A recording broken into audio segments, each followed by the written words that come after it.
Perbarui ilmu Islam kamu bersama Religion di tv1news.com dan TV1 Connect.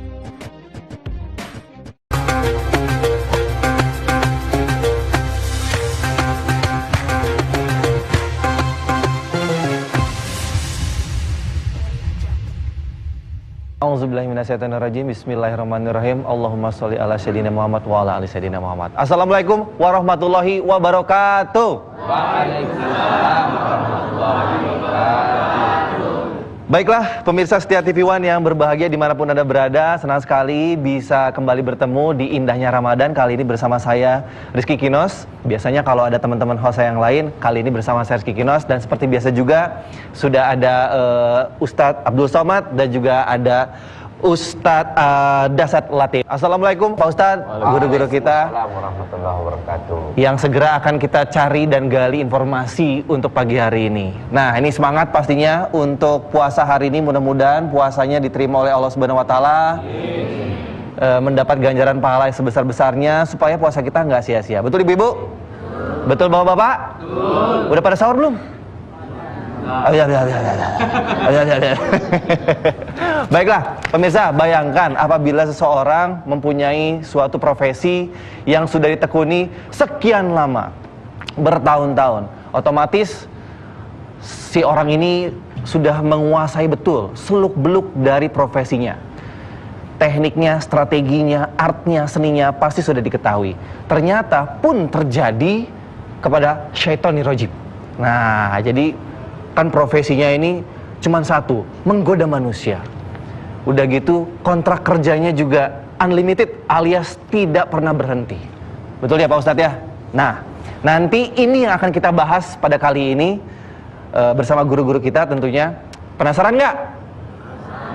Lemes banget sih. Iya sih, sahur emang betul sih, tapi harus ceria gitu kan, biar semuanya dapat berkah. Kan kita mau dapat informasi. Ada Mas Rey juga yang akan menemani saya. Assalamualaikum Mas Rey. Sehat ya? Alhamdulillah. Selamat pagi buat yang sekarang lagi pada sahur. Semangat sahurnya supaya puasa kita juga berkah. Amin. Diterima oleh Allah Subhanahu Wa Taala. Amin. Amin ya Rabbal Alamin. Yuk langsung kita dengarkan penjelasan dari Ustadz Abdul Somad. Seperti apa sih Pak Ustadz strateginya? Sehebat apa setan itu? Ya.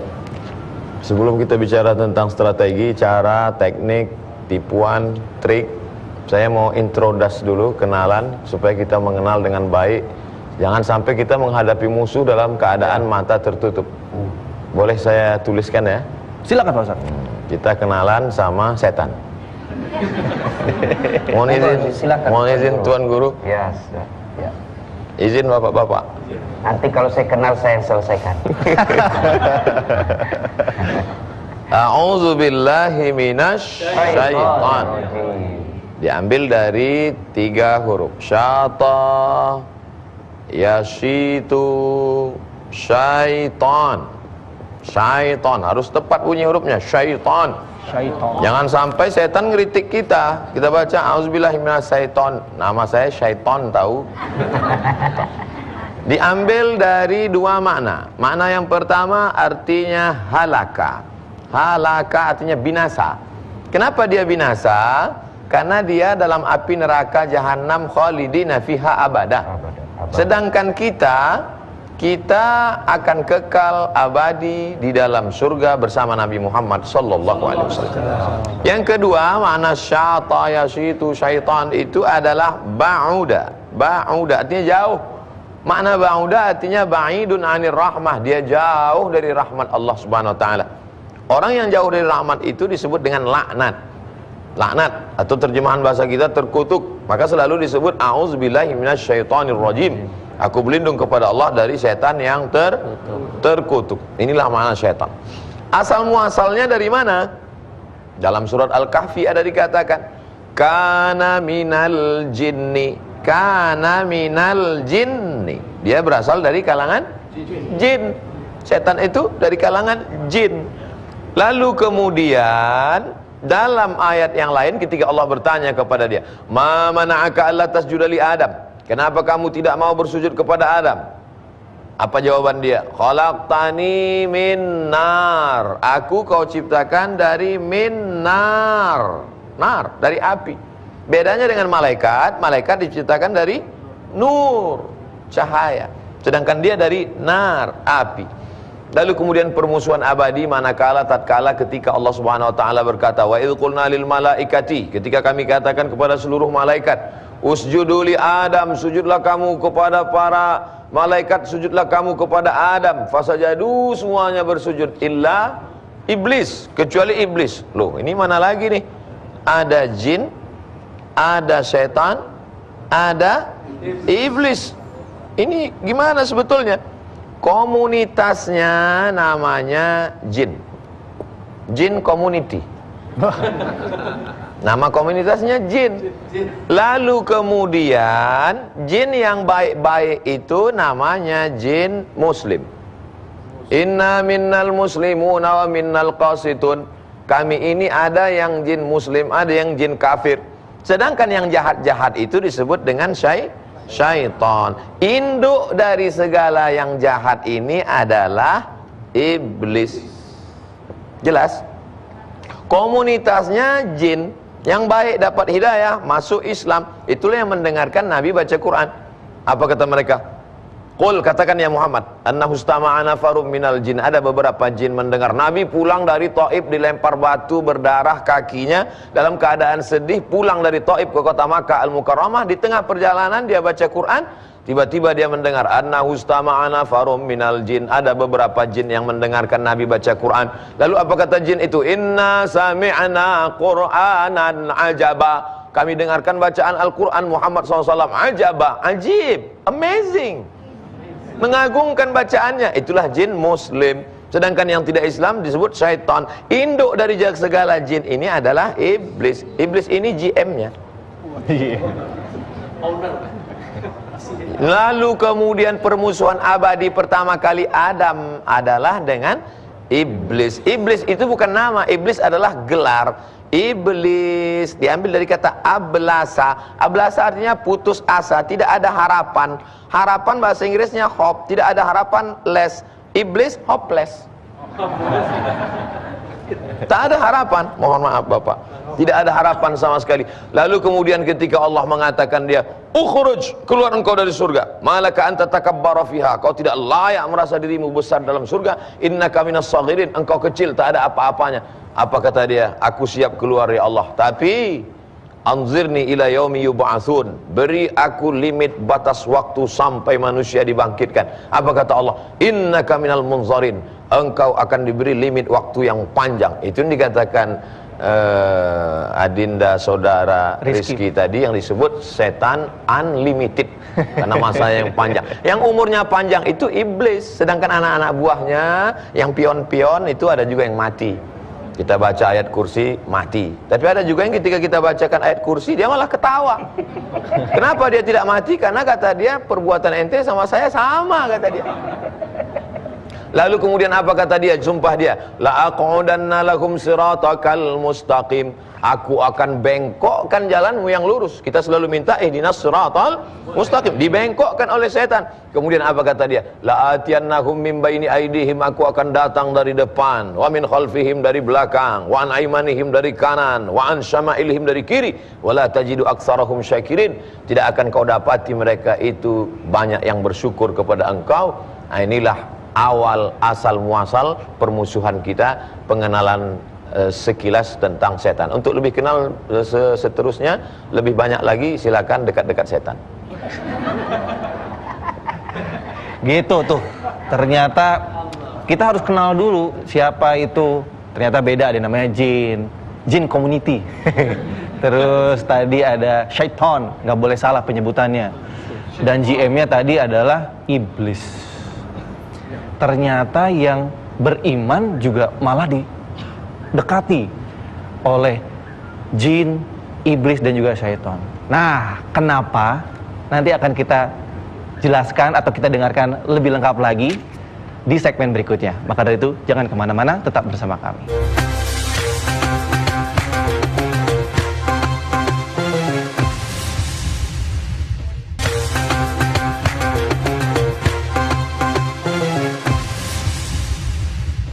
Baiklah pemirsa TV One, kembali lagi di Indahnya Ramadan. Yuk langsung kita dengarkan penjelasan berikutnya masih dari Ustadz Abdul Somad, strategi dari syaitan. Silakan Pak Ustadz.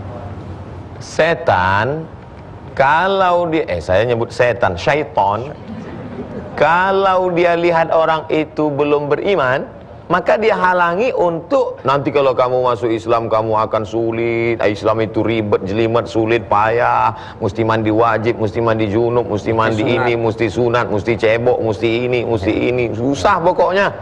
Dia katakan sulit. Tapi kalau orang itu sudah masuk Islam, sudah beribadah, sudah sholat, inna syaitana qad ya'isa an ya'budahul musallun. Begitu setan sudah melihat ada orang sholat, dia sudah putus asa untuk menggoda orang itu supaya menyembah dirinya. Dia tidak lagi mengatakan sembah aku. Tidak, karena orang ini sudah asyhadu an la ilaha illallah wa asyhadu anna muhammadan rasulullah. Dia sudah berkata iyyaka na'budu wa iyyaka nasta'in. Tapi setan akan masuk dari pintu yang lain, walakin fit tahrish fima bainahum. Dia tanamkan permusuhan. Makanya jangan heran, ada orang yang sudah sholat berjamaah di masjid, sudah rajin puasa sunat, sudah tarawih, sudah umrah, tapi di dalam masjid sikut-sikutan. Masuk masjid, dia lihat dulu musuh saya di mana. Seperti Tom and Jerry. Sampai akhirnya suatu malam pada saat mau sholat tarawih, tidak lihat kiri kanan, langsung saja Allahu Akbar, Allahu Akbar. Rupanya musuh di sebelah. Oleh sebab itu strategi setan. Setan akan masuk kepada orang yang alim. Makanya ada kitab judulnya Talbis Iblis. Talbis Iblis. Tipu daya muslihat permainan setan. Kalau dia ketemu sama ustadz, dia datang. Hai Abdul Somad, kaulah ustadz yang paling banyak follower. Kau paling viral sekarang. Kau sedang hebat. Namamu panjang. Al-Mukarram Profesor Dr. Abdul Somad LCMA. Tinggal almarhum saja lagi. Dia permainkan kita. La uzayyinanna lahum. Aku perhiasi, aku hias-hiasi dia. Kalau kita seorang qori, maka setan masuk. Tidak ada napas yang lebih panjang kecuali engkau. Penyelam aja kalah. Tidak ada suara yang paling merdu kecuali engkau. Kalau kau sudah mengaji, maka burung-burung berhenti terbang, daun-daun, ranting-ranting hampir patah. Apa hubungannya? Dia puji-puji. Tidak ada yang paling banyak hafalannya kecuali engkau. Tidak ada yang paling banyak kekuatan ingatannya kecuali engkau. Tidak ada yang paling digemari, disukai orang kecuali engkau. Sampai tertanam di dalam hati itu ujub. I'jabul mar'i binafsihi, merasa diri, ujub. Lalu kemudian dibunga-bungainya perbuatan sesat itu. La'umanniyannahum, aku buat mereka berangan-angan, berhalusinasi, berilusi. Wala'udillannahum, aku sesatkan mereka. Yang paling mengerikan adalah tersesat di jalan yang lurus. Tersesat di jalan yang lurus. Kalau ada beribu maaf, pecandu narkoba sadar bahwa dia salah. Semua pecandu narkoba itu sadar bahwa dia salah. Cuman dia katakan, saya sebenarnya mau taubat Pak Ustadz. Terus nantilah kalau udah kawan nggak bagi-bagi lagi saya taubat. Tapi dia sadar bahwa dia salah. Yang paling mengerikan adalah orang yang sedang dalam ibadah, sudah ngaji tapi dipermainkan setan. Engkau yang paling benar. Adapun selain dari mazhab engkau adalah salah. Ustadz itu tidak benar. Hai Abdul Somad, engkaulah satu-satunya guru. Maka kalau belajar dia kepada orang lain, maka kau perlu benci kepada dia. Satu-satunya yang paling benar guru kami. Selain daripada itu bukan guru. Na'udzubillah. Oleh sebab itu maka kita mesti senantiasa waspada. Jangan sampai tergoda. Ingat, setan menggoda bukan hanya karena ada niat, tapi juga karena ada kesempatan. Waspadalah. Wah, mantap. Tersesat di jalan yang lurus ini menarik sekali Pak Ustadz. Kalau contohnya nih, misalnya ibu-ibu niatnya mau pengajian, tapi yang penting harus pakai tas bagus. Ya. Itu termasuk tersesat dalam jalan yang lurus nggak tuh Pak Ustadz? Yang dimainkan setan saat itu adalah ujub. Ujub diambil dari 3 huruf, ain, jim, ba. Dari kata ain, jim, ba inilah ajib. Ajib, hebat, luar biasa. Saya begitu sampai di masjid, apa kabar ibu? Tas kulit. Jam berapa sekarang ya? Gelang besar. Aduh, gerah panas, AC-nya mana? Rantai. Minumannya mana? Cincin. Tapi insya Allah di sini nggak ada. Ya ini kita ngomongin di luar ya Pak Ustadz ya. Di sini nggak ada. Nggak ada di sini, masya Allah. Ahli surga semua di sini. Amin. Amin. Amin ya robbal alamin. Pak Ustadz, abis ini Pak Ustadz ya yang bercerita ya. Kita pengen tahu seputar akibat yang timbul dari langkah-langkah dan juga strategi setan tersebut itu seperti apa, Pak Ustadz? Mungkin ada yang bisa dijelaskan dari sekarang sedikit? Terima kasih. Bapak, saudara-saudara sekalian, dimanapun Anda berada, selamat menikmati santap sahur. Nah, ibarat pemain gendang, setan ini tahu betul irama kita. Ya, kenapa? Memang sulit melawan setan. Kenapa? Karena dia lihat kita tidak lihat dia. Nah, sekarang salah satu kisah yang diabadikan Allah dalam Al-Quran tentang permusuhan abadi antara setan dengan manusia, Ibrahim alaihissalam. Masih ingat kisahnya Ibrahim alaihissalam, Bu? Ketika sudah yakin akan menyembelih anaknya, kan setan datang goda. Mau kemana? Saya mau potong anakku. Bodoh betul kau, masa anakmu mau potong? Jangan banyak bicara situ. Dia lempar, pak, kena kepalanya. Sampai Bandung balik lagi. Gagal goda suaminya. Dia datang ke istrinya. Jar, kau tahu mau dibawa kemana anakmu? Mau dipotong. Ah, kok bisa? Katanya perintah Tuhannya. Kalau ini perintah Tuhannya, jangankan anakku, saya juga siap dipotong. Hajar ngambil batu, lempar lagi, kena kepalanya sampai Bekasi, balik lagi. Gagal suami, gagal istri, dia datang ke anaknya. Apa mas bro? Kau tahu mau dibawa kemana kau? Saya tahu, mau dipotong. Kok mau? Jangan banyak bicara situ. Masih mau ngomong iblis, dilempar, kena matanya. Inilah 3 kali lemparan yang diabadikan Allah dalam ritual pelaksanaan haji, yaitu lentar 3 jumroh. Setan besar, setan tengah, setan kecil. Lalu kenapa mesti 3 hari? Kenapa mesti 7 batu? Kali 3 hari. Kenapa tidak sekali saja 63 batu? Tak, kena. Allah ingin mengajarkan kepada kita, melawan setan itu perlu napas panjang. Tidak bisa hijrah begitu selesai hijrah. Enggak, makin hijrah makin hebat itu setan. Dan yang kisah yang tadi disampaikan Tuan Guru kita, Dr. Abdul Somad, itu kan iblis. Kenapa dia tidak mau sujud kepada Adam? Sombong. Ya Allah, saya tidak mau. Adam anak baru kemarin. Saya senior. Adam diciptakan dari tanah. Saya api. Unsur kejadian saya lebih mulia. Apa itu? Sombong. Maka setan kalau mau melawannya, senjata paling utama melawannya adalah rendah hati. Karena setan masuk dari sombong. Dan kata Nabi, sombong itu 4 pintu masuknya. 1, tambah ilmu. Ini ustadz ini. Sombong. Ini anak-anak remaja yang taubat juga ini. Pemuda-pemuda hijrah. Hanya dia yang benar. Seolah-olah hanya dia kapling surga. Maulid bid'ah, Isra Mi'raj bid'ah, taksiyah bid'ah. Masuk neraka, nenekmu punya neraka. Kayak dia aja panitia hari kiamat. 2, kata Nabi, masuknya pintu sombong. Apalagi bertambahnya jabatan. Oh presiden, jangan sombong karena presiden. 10 tahun saja, selesai itu. Wabillahi taufiq wal hidayah. Habis, wassalam. Kapolri, jangan sombong, pensiun habis. Presiden Kapolri aja ndak boleh sombong, apalagi security. Emang ada yang security sombong? Ada juga. 3, pintu masuknya sombong. Apa? Bertambahnya harta. Jangan sombong. Sulaiman alaihissalam, manusia paling kaya, pernah coba-coba kekayaannya, dia tantang Allah. Tidak usah, pensiun kau Allah, saya yang beri makan semua binatang hari ini. Baru aja cacing dikasih makan, habis harta. Apa yang mau disombongkan dengan harta? Oleh kokoh sombong dengan harta, banyak mobil, banyak uang, banyak deposito. Allah marah, dititipkan penyakit dalam dirinya. Larang makan nasi, dilarang makan garam, dilarang makan gula, dilarang makan tepung, dilarang makan ikan. Apa aja bisa dimakan? Ubi rebus. Duitnya 7 miliar. Jangan sombong. Yang keempat, apa? Yaitu bertambahnya ibadah. Maka manusia tidak boleh sombong. Kenapa? Sombong sifat Allah. Tidak boleh kita contoh Allah. Kenapa? Karena Allah hanya yang tidak terbatas. Maka Allah diberi nama salah satunya Al-Mutakabbir, yang maha sombong. Ada 3 teman setan, kata Nabi, di dunia ini. 1 diantaranya Ghaniyun Mutakabbir, orang kaya yang sombong. Kaya ilmu, kaya pangkat, kaya harta, kaya ibadah, sombong, temannya setan. Tapi kalau pejabat sombong, orang masih bilang, yalah wajar, dia kaya, dia pejabat, terkenal, artis, cakep. Tapi temannya setan. Tapi kalau sudah jelek, pengangguran, busuk mulutnya, keteknya bau, sombong lagi. Bukan temannya setan, kau sudah jadi setan, bos. Oke, tepuk tangan dulu dong buat Ustaz.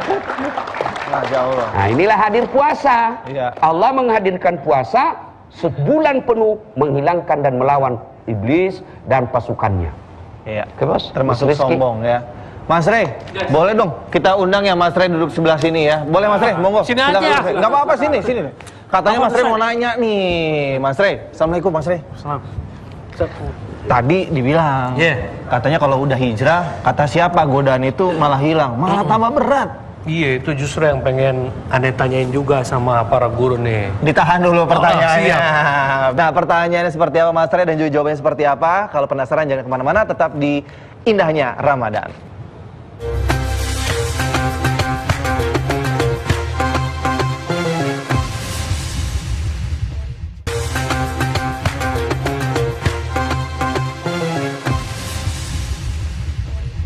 Baiklah pemirsa, kembali lagi di Indahnya Ramadan. Ibu-ibu gimana sahurnya? Udah selesai belum? Senyumnya yang ikhlas dong. Apapun makanannya dan juga minumannya, yang penting nih, ya mudah-mudahan kita dikasih kekuatan untuk bisa menjalankan ibadah puasa supaya diterima oleh Allah Subhanahu Wa Taala. Amin. Amin. Kita lanjut lagi ngobrolnya ya. Tadi seperti yang sudah kita bicarakan sebelumnya sama Mas Rey. Mas Rey, ini masalah hijrah nih katanya. Justru kalau hijrah, godaannya tuh makin luar biasa. Iya. Ini masih proses atau gimana Masih sih? proses. Masih proses ya? Masih proses. Apa sih kesusahannya dalam hijrah kalau tadi seperti disampaikan oleh Pak Iya. Ustadz? Ini kalau masalah hijrah ini, kalau godaan setan ya, sesuai temanya, itu setan kan pasti goda kita untuk kembali ke masa lalu, Ustaz. Ke masa jahiliyah, zaman-zaman itu. Itu alhamdulillah Ustaz, agak mudah dilalui. Untuk menolak setan, ajakan kembali ke masa lalu itu agak mudah. Justru yang sulit itu godaan di perkara ibadah. Kayak misalkan sholat subuh kan udah biasa kita bangun siang kan. Aduh mau ke masjid itu berat, itu yang masih terus berjuang gitu kan. Yang paling berat itu. Nah ini saya pengen tanyakan sama Ustadz ini, adakah satu amalan khusus yang membuat kita ini mudah melawan setan, meruntuhkan setan pada saat kita ingin istiqomah dalam ibadah gitu. Itu yang mau ditanyain. Pak Ustadz Abdul Somad silakan duluan. Ada 2 gelas. Kalau kita mendekat ke gelas yang kiri, maka kita menjauh dari gelas yang kanan. Kalau kita mendekat ke gelas yang kanan, maka kita menjauh dari gelas yang kiri. Kita tidak bisa berkata di waktu yang sama kaki kita berada di 2 gelas. Itu namanya pasang 2 kaki. Berbahaya. Buat di pilkada itu yang baik. Itu hanya di Oleh sebab itu maka kita senantiasa mendekatkan diri kepada Allah Subhanahu wa taala. Halakamruun lam ya'rif qadrahu. Orang yang paling celaka adalah orang yang tidak ngerti siapa dirinya. Kita tahu bahwa kita sulit bangun subuh. Sulit bangun subuh sulit. Kemudian kita kerjaan memang tuntutannya malam. Waktu sudah jam 4. Sementara azan jam 4.40. Ya jangan tidur. 4.40 waktu yang paling bagus untuk beristighfar. Wabil ashari hum yastaghfirun. Di waktu sahur itu paling bagus istighfar. Ambil tasbih istighfar. Baca Yasin, baca Quran, baca.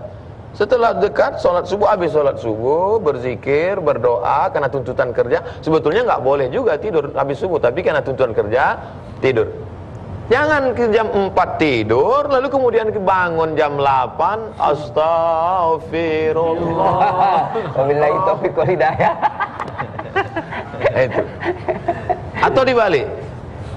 Saya sudah hijrah. Saya konsisten karena kerjanya siang, saya mesti tidur malam. Bagi saya pribadi, yang membuat nafsu tidur itu hilang adalah handphone. Karena kalau kita sudah pegang handphone, itu hilang tidur. Kita sendiri kan ngerti diri kita. Yang paling ngerti diri kita tentu kita. Tidak mungkin orang lain. Maka kita tahu, saya kalau main handphone sulit. Maka dari jam 9 kita sudah matikan handphone. Kita sudah putuskan kontak. Lalu kemudian jam 10 kita tidur. 11, 12, 1, 2, 3 cukup. Karena tidur paling berkualitas adalah ba'da isya.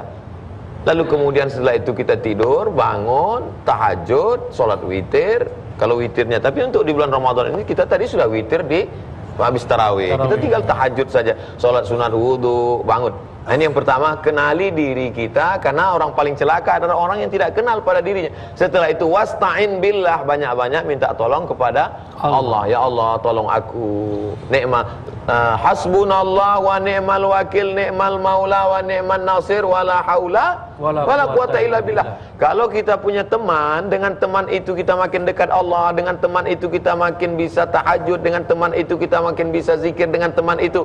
Makanya coba kita lihat ayatnya. Ya ayyuhalladzina amanu taqullah. Hai orang-orang beriman, takutlah kamu kepada Allah. Wa kunu ma'as shadiqin. Hendaklah selalu bersama dengan orang baik. Alhamdulillah. Saya mungkin sudah mulai agak-agak sepele nih sama jamaah. Banyak undangan ke sana kemari. Lalu kemudian ketika masjidnya besar, jamaahnya banyak, saya datang. Lalu kemudian kalau jamaahnya sedikit, di kampung-kampung nggak datang. Siapa yang mengingatkan saya? Yang mengingatkan saya adalah Ustadz Das'an Latif. Karena orang lain tidak mungkin nasihati saya. Jamaah tidak mungkin.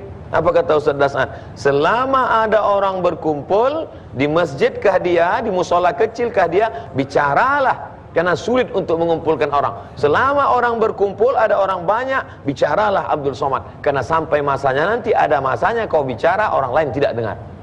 Jadi mesti kita bersama dengan orang baik, bersama dengan orang soleh. Alhamdulillah teman-teman, sahabat-sahabat artis hijrah juga punya komunitas. Iya.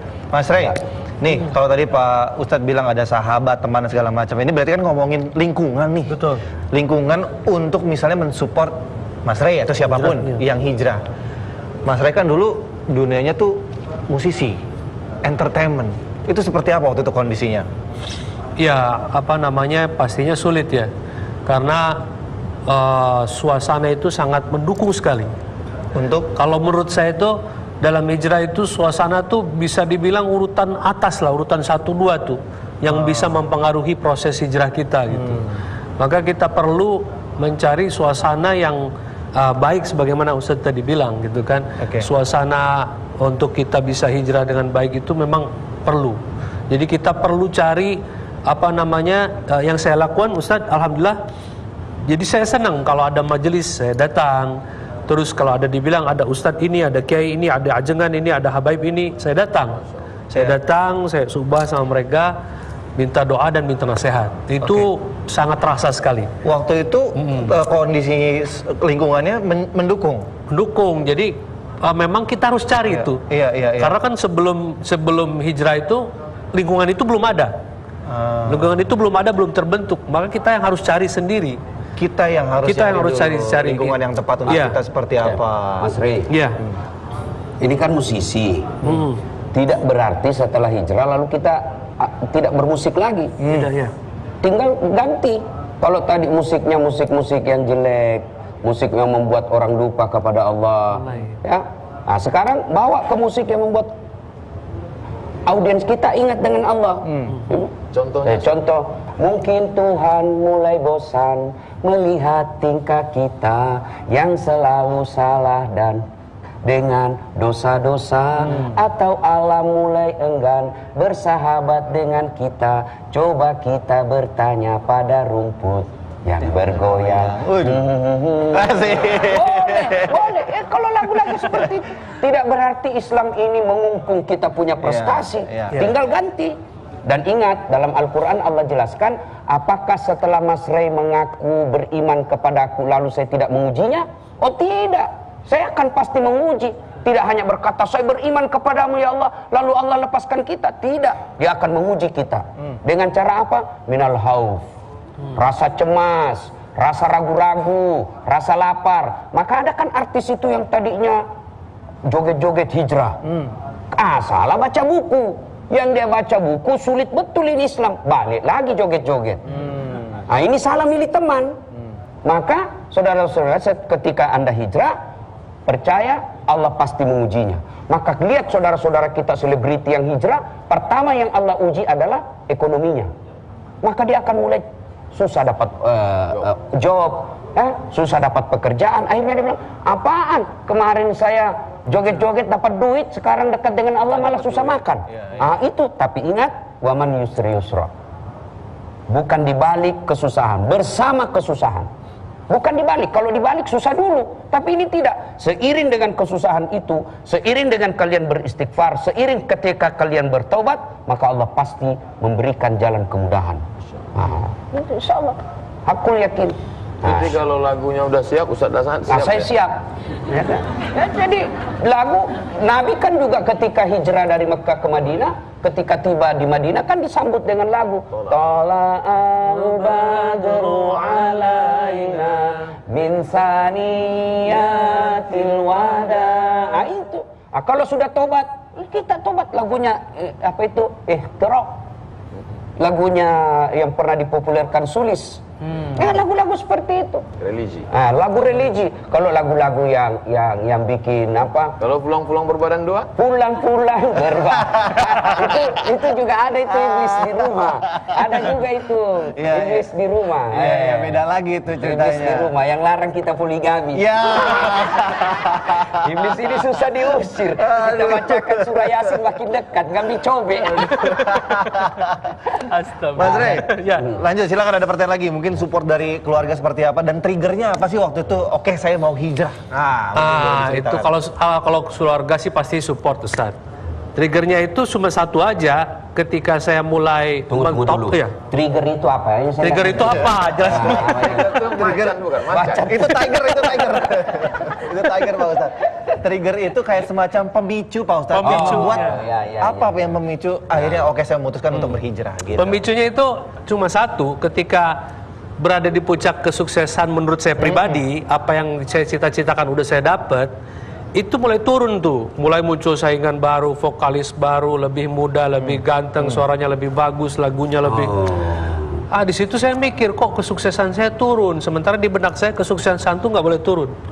Nah saya tiba-tiba adalah muncul dai-dai Allah ya kan, yang datang tidak diundang, pulang nggak diamplopin. Sukarela maksudnya di jalan-jalan gitu, teman-teman diajak ke masjid Ustaz, didudukan di situ. Di situ cuma singkat cerita tentang raja situ, raja segala macam. Akhirnya singkat cerita ke hadis kursi yang Allah katakan, siapa yang mendekati Allah sejengkal, Allah akan menghampiri dia sehasta. Kalau kita menghampiri dengan berjalan, Allah akan berlari. Siapa yang dapatkan Allah, dia akan dapatkan segala-galanya. Nah saat itu saya bilang, oh ini yang saya cari. Gitu. Makanya berhijrah tetap pakai itu punya keahlian di musik. Dari Sulaiman tetap dengan musiknya. Alhamdulillah, saya sempat bikin. Itu kan yang nyanyi saya sama dia. Saya enggak gaul. Saya ada lagu juga. Ibu, ada lagu saya, Bu. Nih, boleh dipopulerkan. Nanti kita bikin album bareng. Iya. Ada istri senang. Apa itu saya nggak berani. Bawa-bawa istri yang di rumah lagi. Dengar dulu.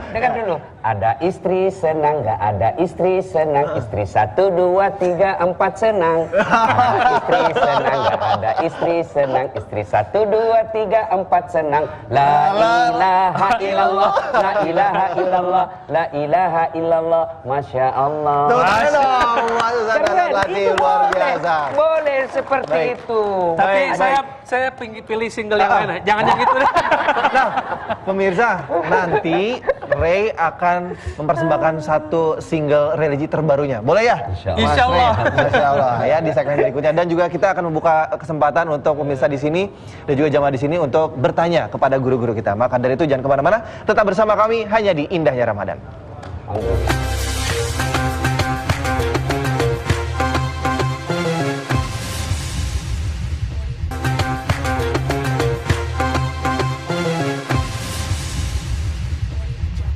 Akan datang hari mulut dikunci, kata tak ada lagi.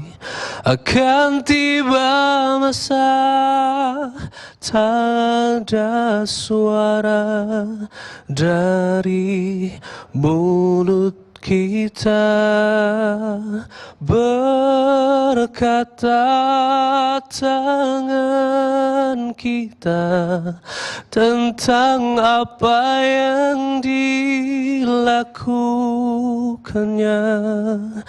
Berkata kaki kita, kemana saja dia melangkahnya. Tidak tahu kita bila harinya tanggung jawab tiba. Tepuk tangan dulu dong buat Mas Rey, Masya Allah. Pengen nangis, merinding tuh. Wih. Judulnya apa Mas Rey? Ketika Tangan dan Kaki Berkata, ini memang lagunya maestro musik Indonesia Mas Krisya, ditulis sama Bapak Taufik Ismail. Ini latar belakang, ini motif anunya dari Al-Quran. Betul, ayatnya. surat Yasin katanya. Ya, al-yauma nahtimu ayat. Al-yauma nahtimu ala afwahihim wa tukallimuna aydihim wa tashhadu arjuluhum bima kanu yaksubun. Ya. Jadi setelah hijrah buatlah lagu-lagu seperti itu yang merinding. Nah, kalau saya pesan buat lagu yang membuat ibu-ibu ikhlas kawin lagi suami. jadi temanya ancam janji-janji surga, ancam neraka. Masya Allah. Baik pemirsa, kembali lagi di Indahnya Ramadan ya. Yuk, sekarang sesuai janji saya sebelumnya, jamaah yang mau bertanya, monggo akan langsung dijawab oleh guru-guru kita. Monggo silakan mbaknya yang di depan paling cantik. Assalamualaikum, namanya siapa? Bismillahirrahmanirrahim. Assalamualaikum warahmatullahi wabarakatuh. Waalaikumsalam warahmatullahi wabarakatuh. Saya dengan Ika dari pengajian Miftahul Jannah Tanah Baru Beji Depok. Ya, saya mau bertanya kepada Ustadz, bagaimana kiat-kiat kita untuk selalu istiqomah dalam meningkatkan keimanan? Terus yang kedua, adakah tips atau amalan-amalan khusus yang membuat kita tuh bisa menjadi lebih tenang gitu loh Ustadz? Ya, itu aja. Oke, siap. Terima kasih pertanyaannya. Sama-sama. Assalamualaikum warahmatullahi wabarakatuh. Waalaikumsalam. Pak Ustadz, monggo mau dijawab duluan. Ya, Monggo. karena saya bersama dengan penyanyi, Ibu ada itu jawabannya dalam lagu. Ya, obat hati ada 5 perkaranya. Yang pertama baca Quran dan maknanya. Jadi baca Quran dengan makna supaya kita tahu pesan-pesan dalam Al-Quran. Karena kalau kita cuma tahu baca Arabnya, kita tidak baca makna-maknanya, biasanya pesan-pesan untuk yang kita amalkan tidak sampai.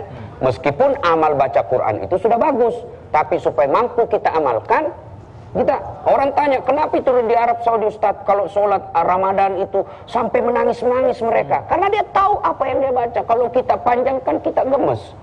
Sedikit-sedikit malah marah, panjang betul itu Pak Imam. Nah, itu karena kita tidak tahu maknanya. Nah, yang kedua, sholat malam dirikanlah. Yang ketiga, berkumpullah dengan orang-orang soleh. Yang keempat, perbanyaklah berpuasa. Yang kelima, zikir malam perpanjanglah. Dari 5 ini 1, baca Quran. Pilih teman-teman yang baik. Karena kata Nabi, siapa temannya? Kalau kau mau tahu siapa dia, lihat temannya. Ya, kalau mau tahu dia, kalau temannya tukang rampok, pasti dia tukang rampok. Maka kata lagunya Umay Rama itu, ada kan teman itu, sahabat, ya? Mencari teman memang mudah, apabila untuk teman suka. Mencari teman tidak mudah, apabila teman untuk duka. Nah, itu, jadi itu teman penting. Bahkan Nabi katakan, kalau saya tidak silap, itu kalau kau bersahabat dengan penjual parfum, maka kau akan dapat parfum. Kalau kau tidak dapat parfumnya, kau akan dapat baunya. Kalau kau berteman dengan pandai besi, maka kau akan dapat panasnya. Kalau kau tidak dapat panasnya, kau dapat hawa panasnya. Maka bertemanlah dengan para mubalik, bertemanlah alim ulama, berteman orang-orang yang soleh. Nah, yang kedua dalam lagu ini, jadi lagu itu tidak menyesatkan. Yang kedua itu lagunya apa? Rajinlah sholat tengah malam. Bangun malam, zikir. Sholat malam. Wa minal laili fatahajjat bihi. Bangunlah engkau sepertiga di akhir malam. Orang yang bangun bertaubat di tengah malam, menetes air matanya, luar biasa. Allah cinta. Orang yang taubat meneteskan air matanya, jauh lebih cinta kepada Allah. Allah akan cinta kepada mereka. Cuma ketika Anda mau bangun itu setan masuk. Ditarik sama istri kita, bang, lagi hangat nih bang. Terus setan masuk. Baik, gitu, Mbak, mungkin jelas jawabannya ya. Diamalkan tadi 5 kuncinya tuh, ya. Siap. Kemudian pertanyaan kedua, monggo silakan, Iya. Pak, monggo. Assalamualaikum warahmatullahi wabarakatuh. Waalaikumsalam. Nama saya Henry dari Batam. Woi, Jauh nih. Ustaz, saya ingin bertanya bahwa jangan ikuti langkah setan. Siapa itu setan? Katanya setan dari kaum jin dan manusia. Nah, yang ingin kami tahu itu dari kaum manusia itu seperti apa, Ustaz? Terima kasih, Ustaz. Ustaz Abdul Somad, monggo silakan. Nampaknya yang bagian-bagian setan ke saya semua.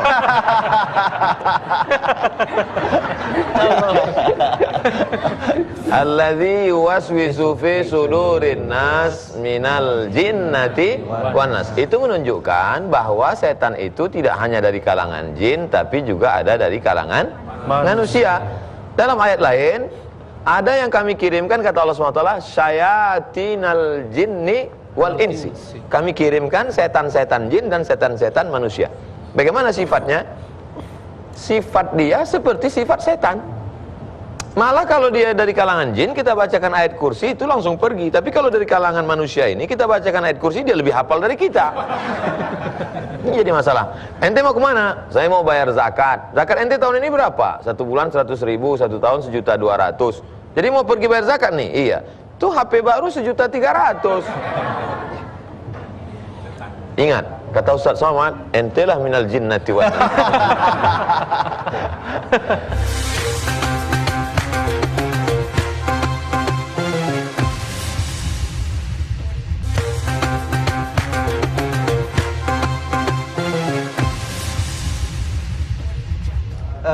Mungkin udah jelas ya. Saya tambahkan. Boleh sedikit, Pak? Lagu nggak? Bukan. Lagu lagi. Jadi ada manusia, wujudnya manusia tapi dia setan. Setan itu 2 sifatnya, sesat dan menyesatkan. Kalau dia cuma sesat saja, dia mau menjadi setan. Kalau dia cuma mabuk sendiri, dia mau menjadi setan. Tapi ketika dia ngajak kita mabuk, itu sudah menjadi setan. Sesat dan menyesatkan. Iya. Gitu. Pak Ustadz, mungkin sekalian kesimpulannya untuk kajian kita kali ini. Kajian kesimpulan kita, bismillahirrahmanirrahim. Ya ayyuhalladzina amanu dukhulu fis-silmi kaffatan. Wahai orang-orang yang beriman, masuklah engkau ke dalam Islam secara sempurna. Wala tattabi'u khutuwatis syaitan, dan janganlah engkau ikuti langkah-langkah setan, karena sesungguhnya setan itu musuh yang nyata bagi kalian. Musuh kalian bukan ulama, musuh kalian bukan polisi, musuh kalian bukan pemerintah, musuh kalian adalah setan, di mana setan itu musuh yang nyata bagi kalian. Setan itu bisa berubah wujud HP. Kok bisa, Ustaz? Kita lagi ceramah, kalian masih WhatsApp. Itu setan mengalihkan perhatian. Setan itu bisa berubah istri. Yang mana? Yang membuat kita tidak betah di rumah. Ngomel aja kerjanya. Ini iblis nih. Setan ini bisa didorong masuk ke dalam sumur. Jangan sumur yang dalam. Ya, setan itu bisa berubah teman kita, mengajak kepada kebatilan. Tobat, cemen lu men. Tuh baru 1 gelas sudah teler tuh teman kita sampai masuk di got. Ini setan dalam bentuk teman kita. Ya, setan juga bisa dalam bentuk ilmu yang suka menyala-nyalakan orang, meremehkan orang. Maka ketika Rasulullah Sallallahu Alaihi Wasallam Isra dan Mi'raj, Nabi kan diikuti api, makin dekat, makin besar, makin dekat, makin besar. Lalu Nabi bertanya kepada Jibril, ya Jibril, siapa itu? Itulah iblis yang berusaha mengagalkan misimu. Lalu Rasulullah beristighfar. Jadi cara melawan iblis dan pasukannya adalah istighfar. Astagfirullahaladzim wa atubu ilaihi. Lihat cewek cantik, seksi, astagfirullahaladzim. Sudah itu palingkan pandangan. Kalau bapak istighfar lalu tetap melotot, bapak sudah menjadi syaitan. Kirain kalau masih melotot, istighfar lagi. Terima kasih Pak Ustadz. Mudah-mudahan informasinya, pembelajarannya bermanfaat dan juga berguna untuk kita semua. Amin. Selamat sahur, selamat menjalankan ibadah puasa hari ini. Mudah-mudahan diterima oleh Allah Subhanahu Wa Taala. Dan acara ini akan ditutup dengan doa oleh Pak Ustadz Abdul Somad. Pak Ustadz, silakan. Na'udzubillahi minasyaitonirrajim. Na'udzubillahi minasyaitonirrajim. Na'udzubillahi minasyaitonirrajim. Kami mohon dengan Engkau ya Allah, berilah kami bantuan pertolongan agar kami dapat menghadapi syaitan yang terkutuk. Na'udzu bikalimatillahi tammati min kulli syaitani wa hammati wa min kulli ainil lammah. Kami mohon perlindunganmu agar kami dapat menghadapi segala godaan, segala yang merusak, segala yang mengganggu kami dan anak cucu kami, ya Allah. Allahumma a'inna, tolong kami ala zikrika, supaya hati kami ini senantiasa berzikir mengingatmu, wa syukrika, selalu bersyukur kepadamu, wa husni ibadatik, beribadah dengan ibadah yang baik. Allahumma rzuqna al-istiqamata ala syari'atil gharra wa tariqatil bayda. Berikan kami istiqamah dalam agama yang benar dan jalan yang lurus, ya Allah.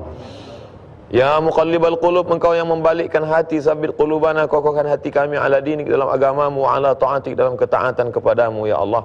Wa sallallahu ala sayyidina wa maulana Muhammad wa ala alihi wa sahbihi wa sallam, walhamdulillahi rabbil alamin.